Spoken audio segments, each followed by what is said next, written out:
What is up, everybody? Welcome back to another YouTube video. Today we're gonna go try to catch some on a frog. It has been raining all morning. We're getting a little bit of a late start. It's currently like 10:58, so we're just gonna go out here. We're gonna try to frog fish. It's kind of overcast conditions and stuff, so we're gonna just see what happens. We may eventually go offshore just because that's where a lot of the fish are, but we're gonna mainly stick with the grass fishing and frogs and things like that.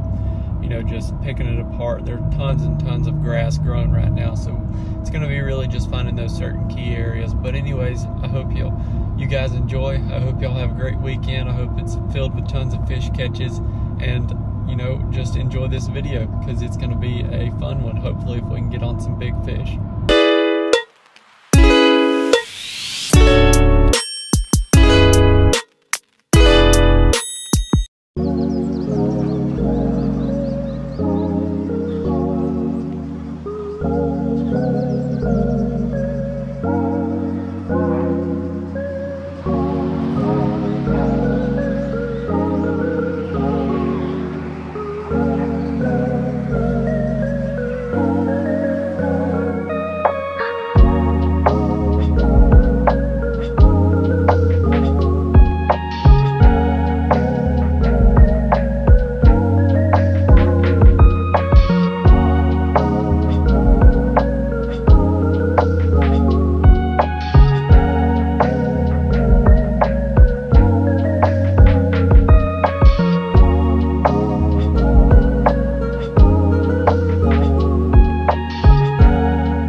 So, what is up, everybody? Welcome back. I know we drove over here to the lake, like I was saying in the intro. We've got a frog in our hands. We've got just a little spro frog, and then I've also got like a buzz toad type thing, like a horny toad that just goes along the water. We're fishing this grass line right here. Y'all can see these lily pads, but we're gonna see what happens. It's overcast. It seems like a perfect day to be doing this, but anyways, let's try to get into some big uns.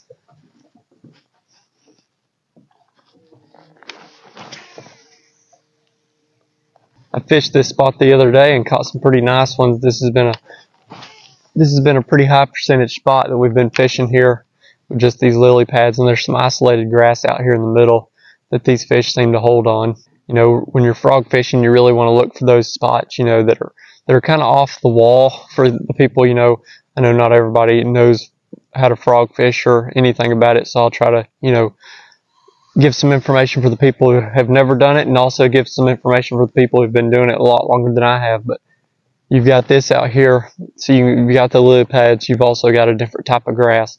I think a lot of this is coontail and milfoil mixed in, and also some like eelgrass type stuff that's growing up. So you've got a lot of different types of grass, which is really good. And you can see this is just the milfoil butted up into these lily pads. And these fish will a lot of times just sit here because, for one thing, there's a lot of bait. And what you want to listen for if you're frog fishing, you know, even in a pond and stuff, when you're frog fishing and there's grass, if you hear something that sounds like it, I don't know if you've ever put milk in Rice Krispies, it sounds like snapping and cracking and popping, kind of like, you know, what they say Rice Krispies sounds like. It'll sound just like that in these mats, and all that is that's brim and shad and stuff in here eating like bugs and, you know, little tiny bait and stuff like that. And that's going to be your number one thing that you want to look for when fishing a frog around, you know, bass and stuff. Right now I've just got a white frog tied on just because it's overcast. You know, a lot of times I'll throw black when it's sunny, and I've got some bluegill colors and stuff, but I don't think the color of the frog matters too much. It's more the action and stuff.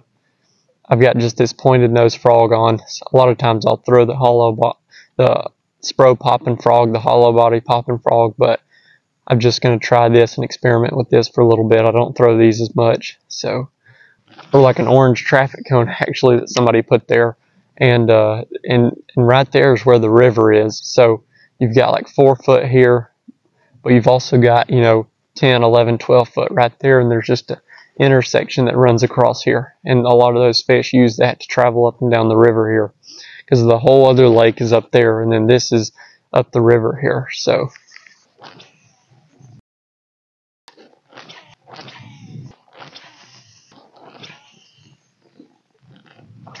little clumps. 6.5 hours later.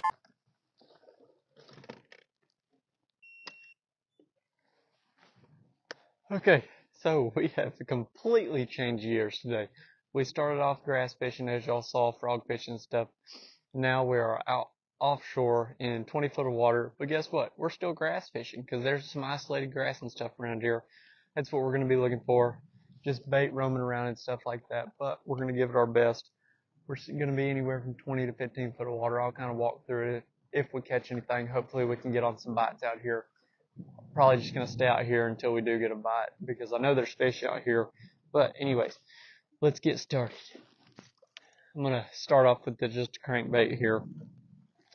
I haven't been using any electronics this morning, so I've got to turn on all my stuff. So we are headed back home now. We are in the same exact place that we started this video in, and we have no fish to count for. Not a single one, not even a bite. I didn't miss one, I didn't even get a bite. That's how bad it was. This just explains fishing. I've been catching them on a frog lately. Went out there, didn't get a bite on a frog the whole time. Didn't get a bite offshore. Didn't get anything. I didn't even see a bass. Not the whole day. In this lake, you know, you can catch a lot of 12 inchers and stuff, and I didn't even get that. I don't know if it was just, you know, the post-frontal conditions that we had. I know it rained and stormed this morning. I don't know if after that, if it just really just died off or what. I'm not really sure. If any of y'all know, leave a comment in the comment section if I was doing something wrong with the way I was fishing a frog, if I just wasn't getting the bites, if I was around the fish and wasn't getting them. I'm not sure. But these are the videos that I don't really know whether I should post or not, because, you know, a lot of people aren't going to watch it just because it doesn't, I'm not catching a bunch of fish. I'm not, you know, catching 10-pounders like everybody else, it seems like, on YouTube. But it's the real side of fishing. I know most people don't, you know, a lot of people don't film these and then post them. They just, you know, delete this footage and go out the next day. I have limited time when I can film, so it's on a Saturday today. I'm going to try to, you know, edit this video and get it up sometime soon. I'm going to post it anyways, even if it's not fun to watch. Maybe somebody will learn something. Maybe somebody can teach me something. Y'all watch it. Leave comments in the comment section down below telling me what I did wrong and everything, you know, and, you know, give me some tips of what I could have done. This is a lowland reservoir, grass type lake. So, you know, just leave some comments. I'd love to hear what you guys have to say, and, you know, what might have worked, and what next time when I am stumped like this, you know, what I might be able to do. But as always, even if I don't catch any fish, always remember to chase your dreams.